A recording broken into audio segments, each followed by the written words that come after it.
Some people are saying that Golden Boy and HBO need to think about long-term longevity, for boxing and stop thinking about quick money.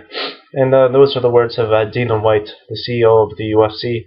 With their critique about boxing, said that several times that boxing's problem is that it's not investing in longevity as much as it's investing in the one domain attractions during the year, while ignoring all the potential talent that it has. Now, this is how Golden Boy and HBO are sabotaging boxing.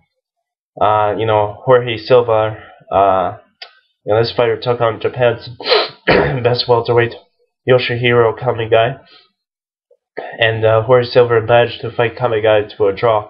Now, months later, Silva took on Alfredo Angulo in what was an extremely grueling fight. Silva lost the fight that night, yet showed great potential. Yes, he certainly demonstrated that he's going to give the welterweight division a lot of problems very soon. Now, by the way, Jorge Silva was only 20 years old at the time of these fights. Recently turned 21 a few days ago.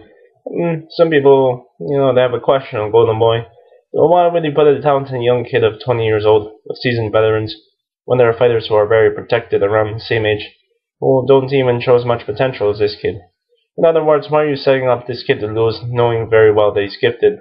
Why not nurture his talent like is being done to other fighters such as Amir Khan or Adrian Broner? Now, Josecito Lopez. Over a year ago, Lopez took on Jesse Vargas on Mayweather Promotions. Vargas was declared the winner, but Lopez was clearly robbed. Lopez showed great potential in the 140-pound division. Lopez is then offered a fight with Golden Boy's Victor Ortiz, and everyone saw what happened there. Lopez was supposed to lose that fight, instead ended up breaking Ortiz's jaw. So Golden Boy, instead of giving him a fight with Garcia Berto, Mathis uses Lopez as bait and gives him a fight with Canelo at 154 pounds. And why not think about longevity of what Lopez is, able to offer boxing?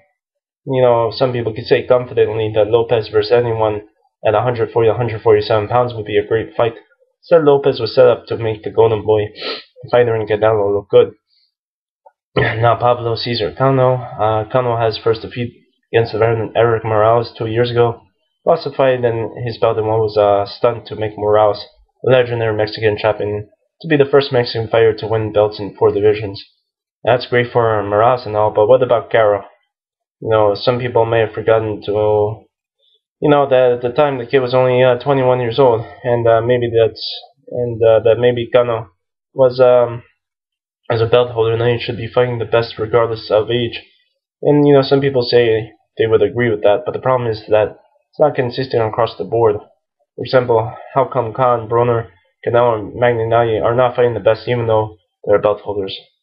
Speaking of Magnanagi, why was Kano forced to go up the weight to 147 to take on Magnanagi when Kano was champion at 140? And to make matters worse, he is then robbed of a victory against Magnanagi.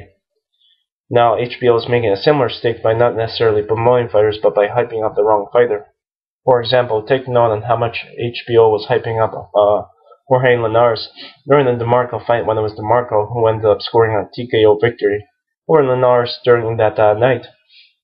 And again, take note on how much Amir Khan was being hyped up by the HBO during the Peterson fight when he actually lost the fight.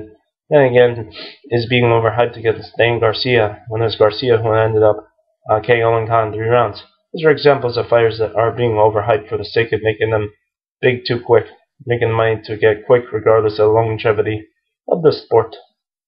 So some people, think the overhyped fighter was being hyped by HBO will fall within 3 to 5 fights. So, yeah, that's pretty much it.